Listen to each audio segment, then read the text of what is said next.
आज आगे आम आलोचना करवा गोटे ब्रह्मगिरी जड़े युवक कृष्ण प्रसाद गोटे युवक आसिकी राज्य बीजेपी ओबीसी स्टेट कोऑर्डिनेटर सहित आज आम आलोचना करवा श्रीजुक्त दुष्मत नायक आम सहित अच्छा भाई भारत लाइव को वेलकम। नमस्कार समस्त दर्शक मान सरकार हमारा 9 मास ही गला ए सरकार नुआ बजेट जो बार बार आने कहता नुआ बजेट कौन कौन आनी आज्ञा ओडिशावासी जानवा चाहते देखो बजेट उपर ओडिशा 2025-26 वर्ष पई अति सुंदर बजेट मोहन सरकार आनी ता भितर मुख्य जिनस प्रधानमंत्री जो ओडिशा को जो विकसित ओडिशा करने दिगरे जो आगु को बढ़ारे जो तांकर लक्ष्य अनेक थर से ओडिशा ग्रस्त कर सारे सरकार हबार बहुत कम दिन भितर तेणु से अति बजेट को बहुत गुरुत्व देइचंती। इथरे आमर ओडिशा रे 2,90,000 कोटी टंकार बजट प्रस्तुत होईची।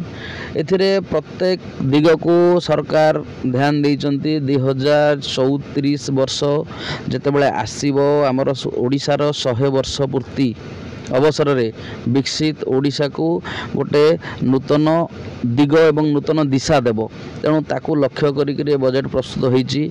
विशेषकर इथरे बेसी लाभवान हेबे कृषक महिला युवक एवं गरीब श्रेणी लोक मैंने जदि आम ताकू ब्रीफली देखा ताहले कृषक मानक पई मो पूरा केते टंकार पैकेज क्या कराई मु पूराटा आपन को माध्यम आने चाहूँगी जनसाधारण मानक पई।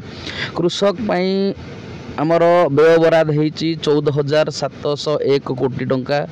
एथिरे आपणकर कृषि जंत्रपाति किणवा हो सब्सिडी प्रदान हो या मध्य सबुठ बड़ विषय आमको देखा मिले ओडिशा रे जेमती आलू समस्या रुहे टमाटो समस्या रुहे गरीब अभावी दर रे बिक्री करती जिनस पत्र नष्ट हुए परिवा पत्र हैला परे ताकू ध्यान रे रखिकी 58टी क्लोज कोल्ड स्टोरेज पई मध्य आपणकर व्यय बराद कराई। एथिपाई चाष को उन्नतीकरण पाई जलसेचन निहाती आवश्यक। जलसेचन दिग को माननीय मुख्यमंत्री ध्यान देइचंती। सितरे 16,273 कोटी टंकार व्यय बराद करिसंती जलसेचन पाई। तेणु ये होची कृषक मानकर कथा रहिला। आमे सेठू शिक्षा क्षेत्र को आसीबा। शिक्षा पाई ओडिशा रे उन्नति शिक्षार उन्नतीकरण पाई 41,273 कोटी टंकार बजेट व्यय बराद कराई।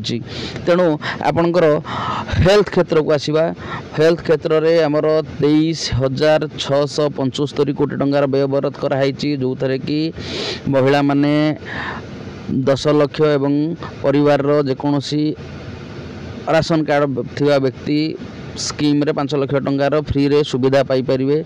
तेणु अन्य क्षेत्र को नजर करी हेल्थ स्वास्थ्य क्षेत्र रे आपनकर 23,635 कोटी टंका व्यय बराद कराई।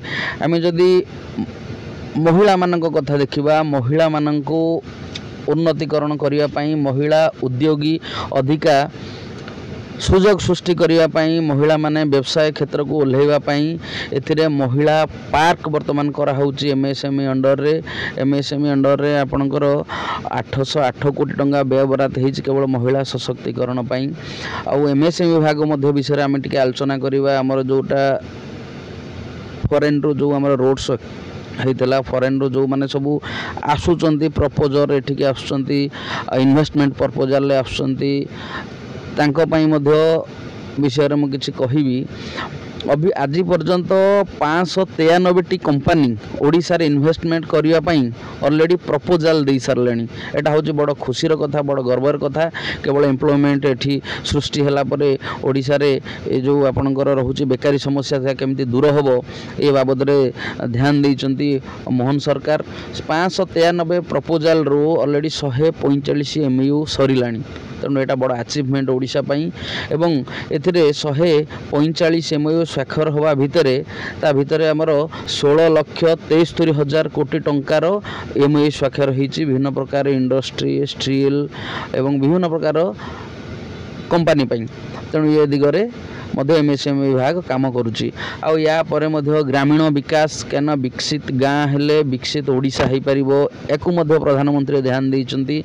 एथिपाई माननीय मुख्यमंत्री व्यय बराद करिसंती 39,221 कोटी टंका। भाई आपण जो कहउथले इस विषय रे बजेट पास हेच बोली जे केबे ओडिसा रे कार्य अनुष्ठान हबो देखो वर्तमान फाइनेंशियल ईयर हिसाब से वर्तमान 2025-26 वर्ष ए बजेट होती एप्रिल 1 2025 रु 31 मार्च 2026 ये बजेट फाइनेंशियल बजेट तेणु या भितर ये सब कार्यकारी होगापी योजना प्रस्तुत होती रोडमैप तैयारी हेलानी वर्तमान आसंता एप्रिल मास ये सब कार्यकारी हवा आरंभ हम आपण गोटे यूथ आप गोटे हायर एजुकेशन गोटे यूथ आपने कहतु आगे बीजेपी सरकार यूथ मान को केते फेरेट दौरान देखो युवक मान मोदी सरकार बीजेपी सरकार प्रतिश्रुतिबद्ध आपण माने देखंतु वर्तमान क्षेत्र में